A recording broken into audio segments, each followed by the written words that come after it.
All right. Well, welcome back to Data Driven Recruiting. I'm Sophia Beck, and today we have our co-host Tigran Sloyan back here. Hi, Hey, Tigran. hey, Sophia, it's great to be back. It's been a while. I've missed DDR. Yeah, we also missed having you as our, host and guest at the same time.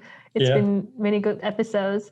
Well, today we are here together because you have a very interesting topic that our listeners have mentioned they're interested in learning about. So the future of learning and development.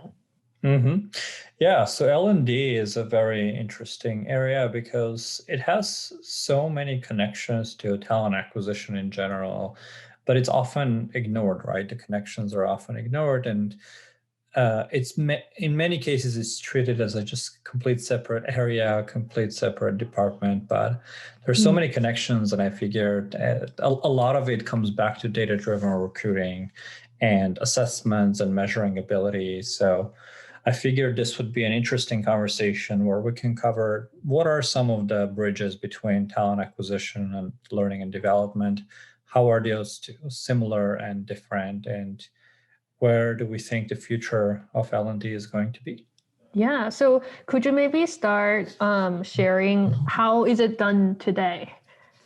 Sure. So L&D has been a very increasing and booming field. I mean, if you look at some of the recent IPOs, like Pluralsight has been a great example of that. And a lot of it is very tech focused too, because tech is one of those spaces where it's constantly changing and adapting, right? Like if you think about doctors, I mean, sure, there is progress, but like human biology doesn't really change every couple of years. So if you've learned it once and you've done a good job, you're probably qualified for the rest of your career.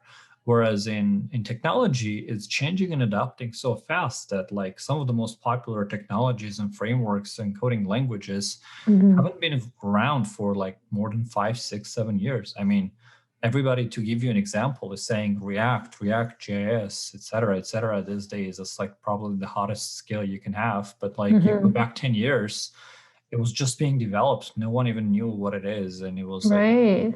very So rare it's thing. the upskill is a essential element to employees and their success as well as the company's success. So this learning and development as a part of the kind of human resources or people operations is a growing market. Exactly. Got And then it. on the other side, there is also the element of a lot of things becoming automated and a lot of people finding themselves out of a job because the computers have replaced them in doing what they do, which means they need to learn and adapt. They need to go back to essentially to school. And by going back to school, I mean going back to acquiring a new skill to be relevant in the job market. So that's another big element driving the strong need and focus and attention to the L&D space. Right.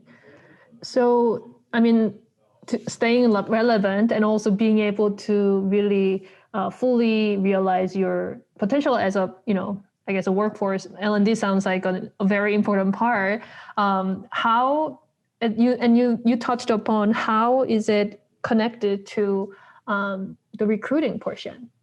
Yeah, the reason it's very connected, it's a different stage on the same spectrum, right? Because if you think about a recruiting, it's a point in time. If you think about it from an individual's perspective, it's a point in time in their journey, right? So as an individual, you'll kind of start going to school fairly early on, and you're starting to acquire a certain set of skills.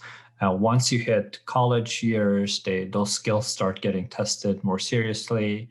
And then once you graduate, you go through you touch on talent acquisition departments, and you get your skills and abilities measured in order for you to kind of get your first job. And then similarly, every time you change jobs, maybe it's every couple of years, you get to interact with the talent acquisition department again. Now, in between those transitions, you're essentially in the L&D space, right? So the internal learning and development, promotions, et cetera. And because you only get to interact with talent acquisition every couple of years, they don't know anything that happened in between, but it's really important to have some sort of a bridge between the two, right? Both from a company's perspective, because as a company, just because you got into this job at level X, and if I'm not continuously measuring your ability, I don't know how that has changed. And I believe that's one of the big reasons why these days it's not a secret in Silicon Valley that like one of the best ways to get a higher pay is to change your job, because unfortunately companies are failing to accurately measure, promote, develop, and really give opportunities to their internal employees, because the same level of rigor and approach that companies are taking into talent acquisition space, they're not doing it once it's more on the L&D side. And it's a big gap, right? It's a big gap that exists today that I think will start changing as companies realize what they're missing. See, yeah. And how do you see like the L&D space kind of progressing in the future? Yeah. I mean, right now, the funny thing is that it's actually, there's a compliance requirement as well. Like, so a lot of companies just buy some L&D resources as a way to check a box and say they're compliant with whatever learning and development resources they're supposed to provide to their employees, which is kind of sad. But even those that really want to do it for the sake of promoting their own workforce, for the realization that continuous learning is a key element of our reality, that people, it contributes to motivation. It also contributes to, as you said, realizing your true potential. And I think as companies realize it, they're also going to start realizing that today, what's happening is you just buy videos, right? Like I mean, Pluralsight is a great company, but a lot of it is just pure content.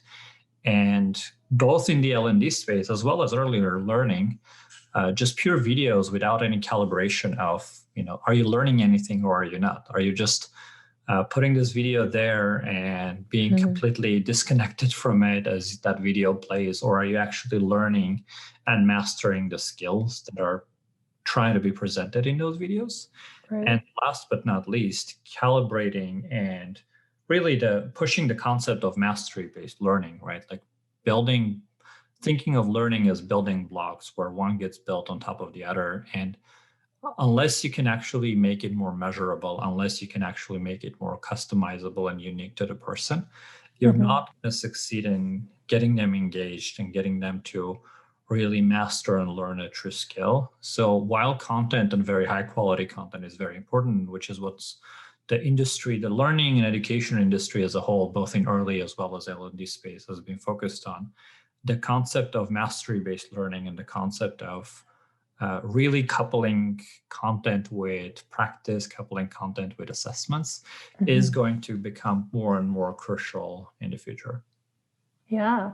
And I think you're touching upon a very interesting point. Yeah, and all this like L&D these days with the COVID, everything is a remote, and you can play the video, watch it to the end, but maybe you don't get much out of it because it wasn't the right level of content for your current proficiency.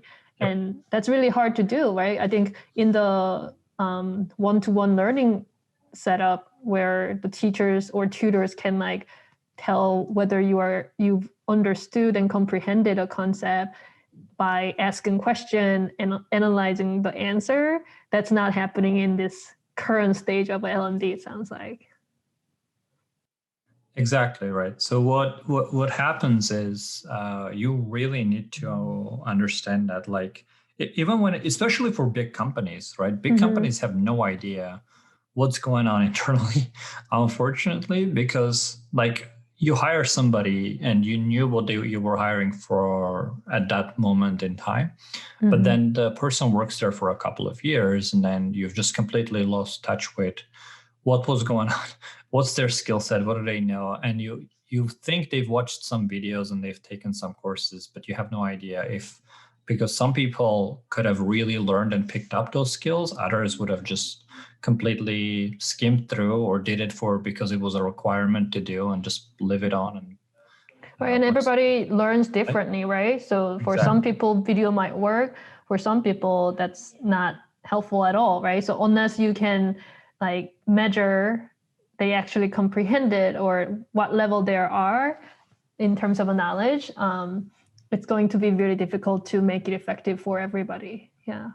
Yeah, exactly. Right. And I think that is going to make many things different as it becomes more data driven, right? Because we're talking about data driven recruiting. Again, being data driven in talent acquisition is important, but being data driven in general about how we measure talent, regardless if it's during the talent acquisition phase or the learning and development phase, it's a key element of what's going to transform talent in general. So.